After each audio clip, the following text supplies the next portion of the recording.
Broadcasting from the business capital of the world, this is the Podcast Business News Network. Welcome back to the show. We are so excited to be joined by Bruce Baker once again. And people might say, well, who's Bruce Baker? Well, if you don't know already, I'm going to have him introduce himself because he wears many hats and he's an awesome person. Guy, tell us a little bit about yourself, Bruce, and what it is you do. Awesome, Jill. Morning. Thanks again for having me. So what we do is we do three things. We help business owners either scale up their businesses, fix up their businesses if they're in trouble, and starting up businesses as well. And we work closely with them to make sure that the results are there. Beautiful. And tell me what you do specifically. So the primary, as far as I'll go through those three categories. As far as the startup, just to give you an idea, and any industry, at the end of the day, starting up a business the very first time can be quite freaky, can be quite scary, and we help people transition from their day job into what they want to produce or create in terms of the business that they want to create. So we work very closely with folks and up until they have traction, and then make sure that they're good from there. As far as fix up is concerned, well, unfortunately, we don't always have positive results. Not us personally, but the business doesn't have positive results. And they're looking to try and get out of a conundrum that they're in, be it a financial, which is most of the time, or operational constraints. And we make sure that we help them get out of that black hole into something positive. And just like the startup, we get them that traction that they're looking for. And then finally, the scale up. And it's something that I want to talk to you folks about this morning. But scaling up, growing sounds positive. And for the most part, it is. But growing a business and scaling a business are very two different things. And growth can actually catch you by surprise if not done correctly. So in order to mitigate those risks, we work with business owners very, very closely to ensure that they know what's behind the corner in terms of growing and not doing it in spite of their success. And that's what we do. Awesome. Well, thank you so much for being here, for joining us as always. And I know we have a lot of great material to get to. And we're going to talk a little bit about, as you mentioned, most business owners say they want to scale, but do they really actually understand, what scaling means? So I want to know from you, what is the difference between scaling up and just growing bigger? Yeah, this is one of the biggest misconceptions that I see and have experienced as well. So many business owners think that growth and scaling are the same thing, as I had mentioned, but they're really not. Growth is about increasing revenue, staff, operations, often at the same rate as your expenses. So scaling, on the other hand, is about increasing revenue and capacity without proportional increase in cost. So if you add new clients, but you need 5 new employees to serve them, you're growing. You're not scaling necessarily. The true scaling happens when your business infrastructure, leadership, and processes allow you to handle more business without breaking. And in many cases, breaking the bank, or as a lot of clients in the past have told me, is I'm bursting at the seams and I thought this was going to be positive, but I am just causing problems to the point that I'm going to crumble as a business. We don't want that. So the problem is that most businesses chase growth and think that they're scaling until they hit that proverbial wall, which is a hard wall to hit. Got it. Interesting. All right. Yeah. Well, thank you for teaching me again. I'm not in the business world, but now this is, it's making sense to me as well. So let me hear about, Good. what are some of the critical components that every business owner must have in place then, would you say, before even considering scaling? Is there like a clear blueprint? Well, the good news is absolutely there is. So businesses that scale successfully follow a specific blueprint. When they're even if they realize it or if they don't realize it, they're actually following a blueprint.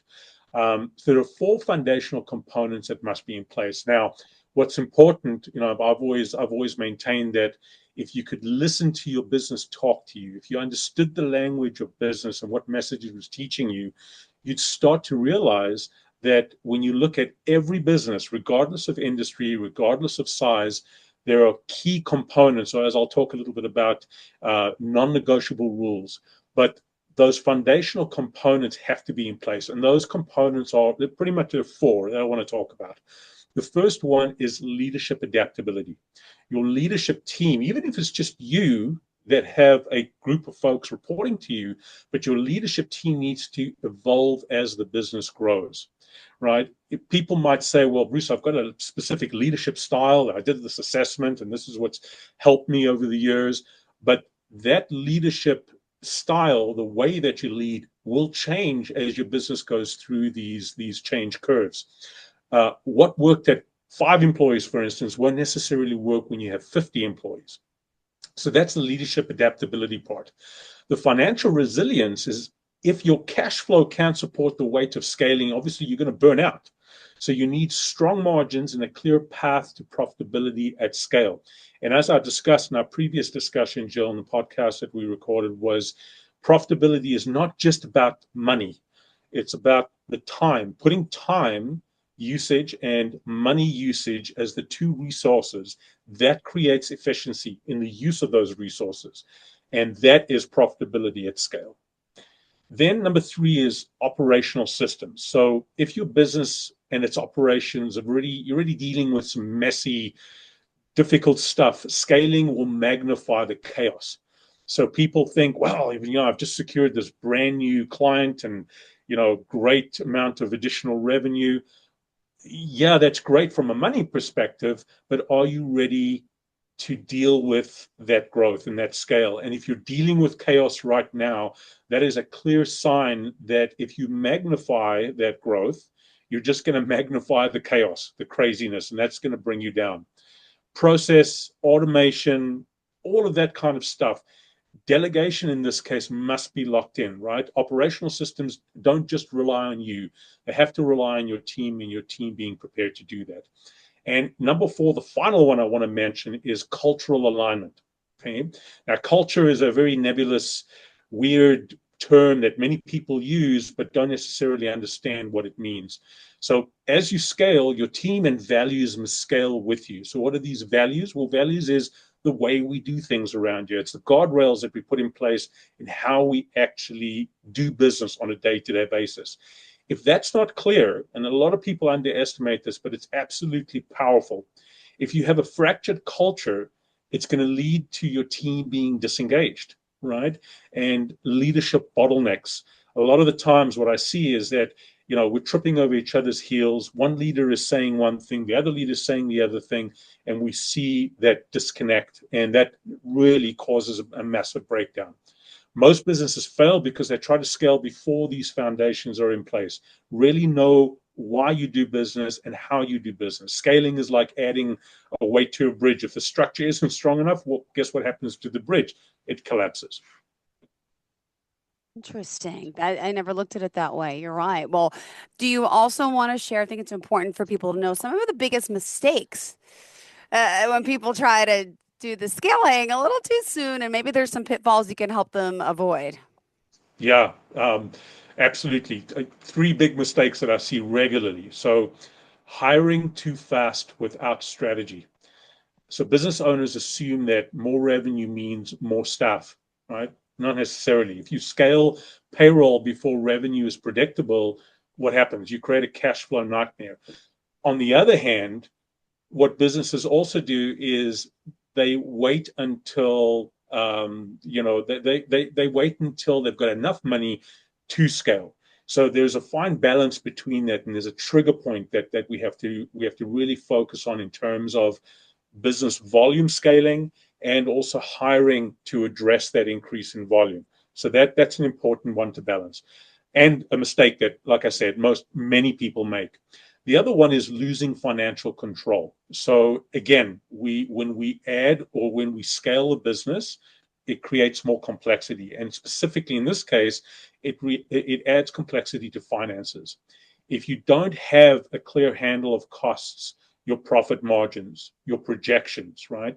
Your businesses burn through cash before they can actually stabilize. And another word for stabilize that people also use is traction. Once you have that system working, it means that you've got traction. It means that it's producing something of value and returning something. Without that clear handle on that, we tend to burn our cash too quickly. And we all know cash is the pretty much the oxygen of business. We can't burn that too quickly. And the final mistake I see, and this is story of my life in terms of working with people and the message I send, is overcomplicating things. In this case, people tend to overcomplicate operations. A lot of businesses scale by adding complexity rather than efficiency. And there's a fine line between, adding complexity and keeping it basic. You want to add not just complexity, you want to add that sophistication, but keeping it simple. More systems, more meetings, more steps, it's going to create more problems. Real scaling actually simplifies, streamlines. If your processes aren't getting easier, well, you're not scaling properly. Remember, those processes, those systems have to work with you. So the best way to avoid these pitfalls, grow with intention, not reaction. Right? And people Yep. react because they feel insecure. People react because they worry. Try to do that with intention. Scaling should be a planned, strategic move, not a panic response to increasing demand. Oh, got it. Well, thank you for that. And also, can we talk some maybe negotiable, non-negotiable rules? Are we ready for that yet, or we still have more to chat about? Because this is a No, no, lot of let's information, Bruce.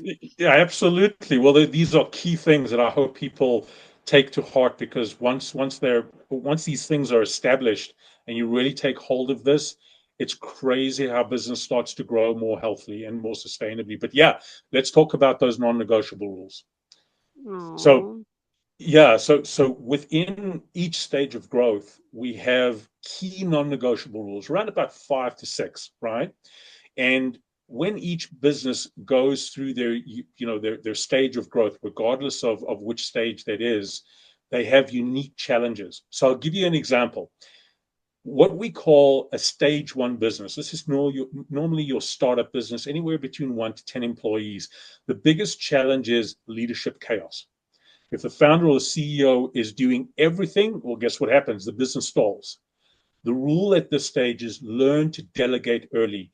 I deal with so many business owners that struggle to delegate for various reasons. There's actually an easy way to learn how to do this if you don't do it effectively as is.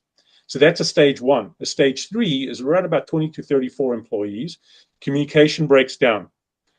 You want to formalize roles and processes before misalignment cripples progress.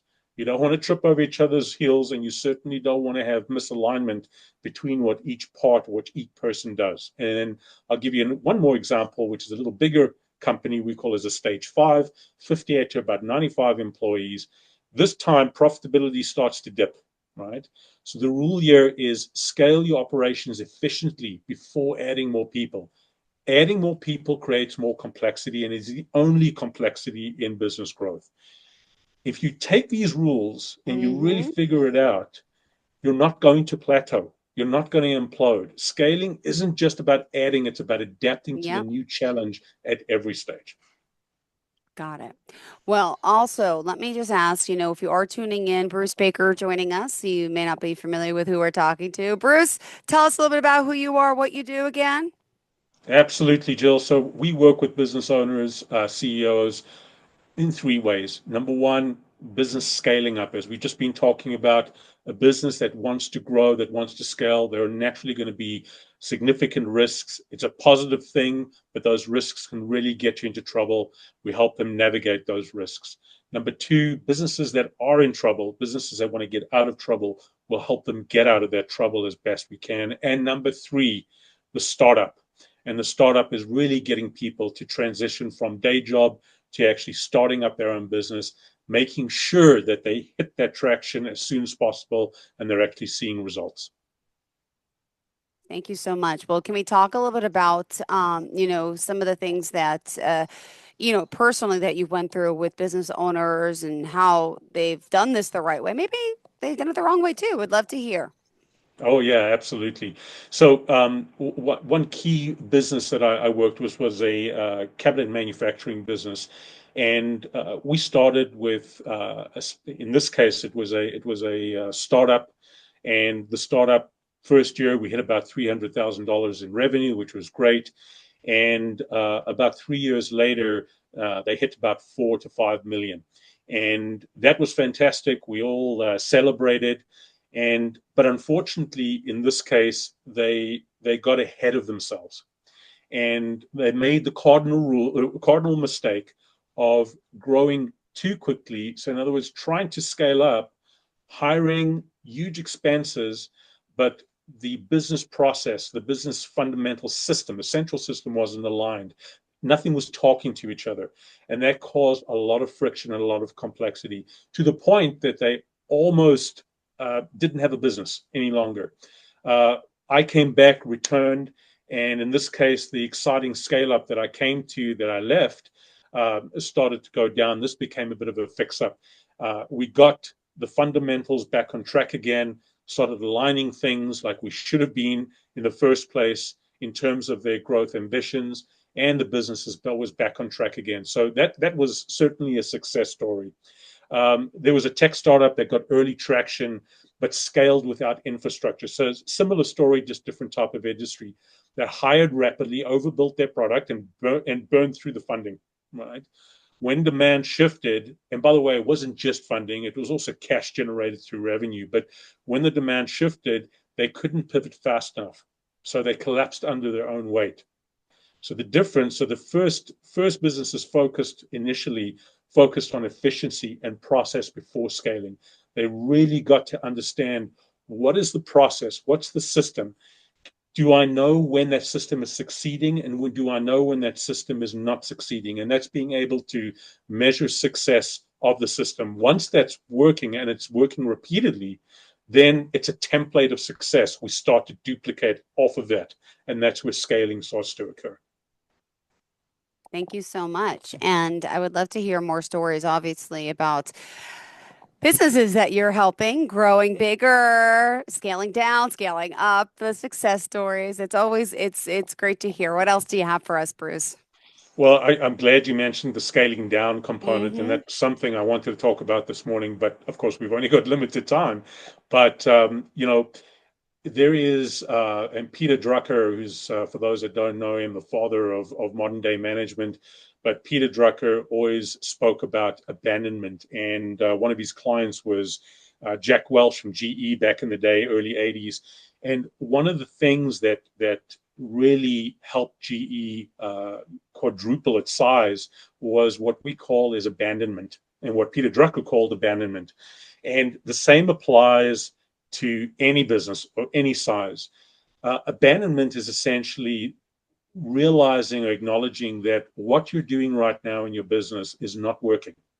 And the weight, or the dead weight, eventually that starts to build up and you start to carry as a business, becomes something that at one stage was really, really supporting and driving your business, but now is actually dragging you down, and you're not really realizing it, like that frog in proverbial boiling water, right? And I've recently dealt with a client about a year and a half ago that came to me with the exact same situation, and we had to Mm-hmm. have some seriously hard discussions by saying, this is no longer a value to your business. We have to abandon it. We have to get rid of the dead weight. Now, human beings are not very good at doing that. Mm-hmm. We naturally don't want to get rid of something we tried so hard to build and that was working but is no longer relevant anymore. That abandonment is so important. And guess what happens, Jill? The What? business starts to scale again. The business starts to Yeah. grow once that happens. Awesome. Thank you for this. You're teaching me all about this. And I mean, Good. clearly you're working with businesses, and just tell me, big and small, so people are aware. Yeah, absolutely. So it really depends. So for our larger businesses, larger corporations, we focus on specialized projects like change management, organizational structure alignment, redesign to create more profitability on the bottom line. The mid-sized, small businesses, we work on similar things, but work a lot on leadership, cash management, bringing a very new perspective and insights into how to actually manage cash in your business. That helps you not only to pay the bills day to day, but also to thrive, to become profitable. Thank you again, Bruce. And, as far as these different components of what's expected. And, some people are just, they don't know. And that's why you're here as an expert to guide them through and tell us a little bit about the way you do work with your clients.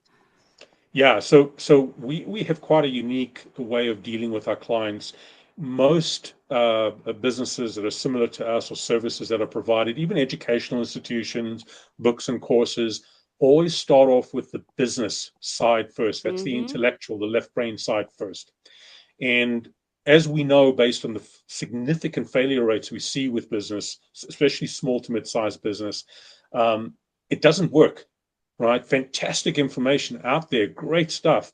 But why are businesses still failing? And the primary reason why we found through our research and discovery is that it's because you don't deal with the author of the business first. You don't deal with the very component, the person that actually needs to execute based on this information provided to them. And that need to execute, people will do that when they feel they are capable. And so a big part of what we do is making sure we, in many cases, make sure that the field is fertilized enough to actually produce results. In this case, the person is emotionally ready to drive that execution sustainably. And that makes a huge difference between getting results and not getting results for businesses. Got it. All right. Thank you for that. And, with your experience, with your programs, and you do offer quite a few things. I'm sorry, I don't have it in front of me. What are the names of the programs that you offer? So right now we offer a great little program, especially for startups, and it's the first of its kind. We haven't done this before, but it's a virtual program, 7-day boot camp for startup entrepreneurs. It's like I said, it's our first launch. So be the pioneer. The cost is minimal, and the reason why the cost is minimal is because we would rather invest in people's future, but also become pioneers and a part of branding this program, which we've seen a ton of success. The program is called Living Life, Living Business. And as you go to our website, www.forworkplaces.com, it's right up in front of you. It'll be flashing. So it's an awesome program for a lot of startups. Great. Thank you so much. And how did you want to kind of leave off for today? We have a few minutes left. Yeah, you know what? I certainly want to reach out to those folks, those businesses that are having challenges right now, struggling for various reasons. Remember, your reality is essentially created by your interpretation of it. If you in the black hole, concerned about how do I get out of this, how do I survive, how do I get my business back on track, you're not alone. And all that needs to be done at this stage is make sure that you don't continue to isolate yourself. Pick up the phone, give us a call. It's not going to cost you a thing other than some time, a few minutes. And even if we don't work together, I can guarantee you that that call is going to give you some new insight and some motivation to drive you out of that negative place that you're in your business. So let's make sure that that happens. Wow. All right. Well, thank you so much. And Bruce, always a pleasure having you here. Thank you for the conversation. And again, if you are in the market needing the help, Bruce is here for you. And clearly, he's passionate about what he does. And Bruce, we've had some great calls before, and I should say shows before.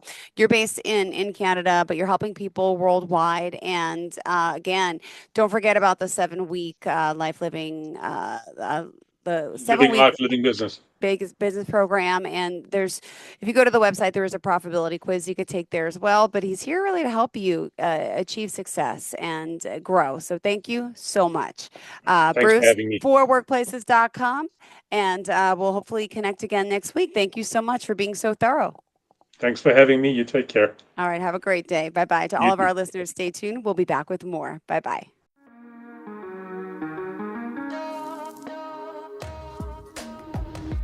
Broadcasting from the business capital of the world, this is the Podcast Business News Network.